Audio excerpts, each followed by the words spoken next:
From overcoming your fears to communicating with a spouse over a disagreement. Ooh, this is going to be a good Therapy Thursday. Our good friend Dr. Brenda Lloyd Jones from the University of Oklahoma is here to answer your questions. Want to dive right in with Miles. Miles is afraid to speak, and I get it. My boss invites a couple of employees to the stage to introduce themselves during our monthly meetings. My turn's coming up. I'm terrified.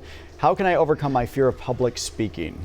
Well, we both know that public speaking is a common cause of social anxiety, but with preparation as well as practice, Miles can present a great introduction. Here are a couple of ideas I have for him, and I think they will help. Number one, know the topic. Now, Miles is the topic, so he is the best source on this particular piece. Number two, organize your thoughts. So he needs to gather the information that he plans to tell about himself. For example, in addition to giving his name and his title, he might add a sentence to tell or describe exactly what he does in his job.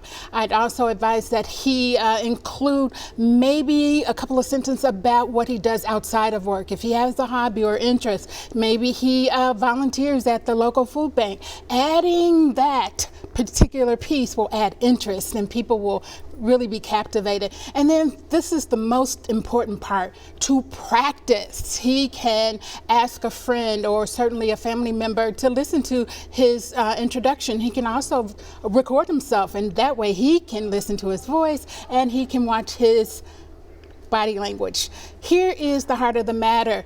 He is setting himself up for success because he's starting in enough time where he can prepare and practice. Good for Miles. He can do it. He can do it. Yes. Evelyn writes in saying, my husband and I both work full-time.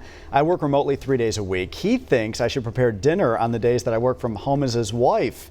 I disagree because I'm often in meetings past 5 o'clock on those days. What suggestions do you have for us? Oh boy. This, question reminds me of the gender role theory, the idea that men and women have specific roles to fill. I think that Evelyn and her spouse, they need to engage in effective communication and really discuss what are their needs and desires, as well as maybe develop a schedule. Maybe he'll take on the additional 2 days and the weekends. Who knows? Here are some suggestions, though. They are in luck. There is the food app like Grubhub, so they can use that. There's grocery delivery and pickup. They can use that as an alternative. They can also use an old-fashioned utensil that I call slow cooker. It saves on time and you don't have to finagle with it. Finally, they can consider eating out so that she can get respite from the time working at home. She may have a lot to do at home. She's not necessarily sitting around. It sounds like she's busy, and this is too a part that they can discuss. They can make it work. There are alternatives that can both feel fulfilled and satisfied. Here's the real deal. Evelyn, if he gets hungry enough, he'll find his own food, right?